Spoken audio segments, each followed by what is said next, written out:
Pag napatay ako nito, makakalaya si Moira! Gusto mo ba yun? Abot kamay na panga. Ang programang ito ay rated SPG. Striktong patnubay at gabay ng magulang ang kailangan. Maaaring may masiselang tema, lengguwahe, karahasan, sexual, horror o droga na hindi angkop sa mga bata. Masayang-masaya nga si Dr. Tanyag nang marinig nga niya na pumapayag si Dr. Carlos Benitez na iwanan ni Zoe ang Eastridge Hospital at bumalik sa Apex Hospital. Subalit ang hindi niya alam ay ginawa lang yun ni Dr. Carlos Benitez dahil ayaw nito na lagi silang magkasama ni Lynette. Samantala, lumabas naman si Lynette at si Giselle Tanyag at napag-usapan nga nila si Dax.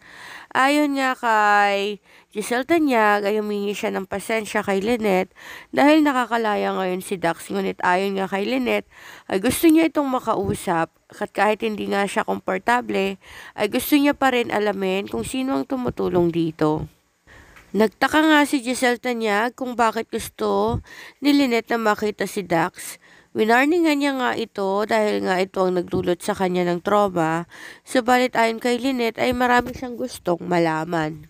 Kinabukasan nga ay agad na sinabihan ni Giselle Tanyag itong pamangkin niya na si Dr. Annalyn Santos ang mga plano ni Lynette. Noong una nga ay nagtaka si Lynette kung kanino nalaman ni Dr. Annalyn na gusto nitong makita si Dax, subalit sinabi nga ni Annalyn na si Giselle mismo ang nagkwento sa kanya. Wala ngang nagawa itong si Dr. Annalyn Santos kundi sundin na lamang ang kanyang ina kahit nararamdaman pa nga niya na kinakabahan ito at nilalamig. Ayon nga kay Lynette ay mas gusto nga niya na harapin ang kanyang trauma at gusto niya na malaman ang lahat ng mga itinatagong sikreto nito ni Dax. Wala ngang kaalam-alamang mag-ina sa threat na naghihintay sa kanila. Ito ay dahil ang kikitay nilang tao na si Dax ay nanganganib nga ang buhay at posible nga na madamay silang mag-ina. Ito ay matapos nga ni pag-utos ni Ninang na patayin si Dax nang sa ganoon ay mawala na nga ng witness si Moira laban sa kanya.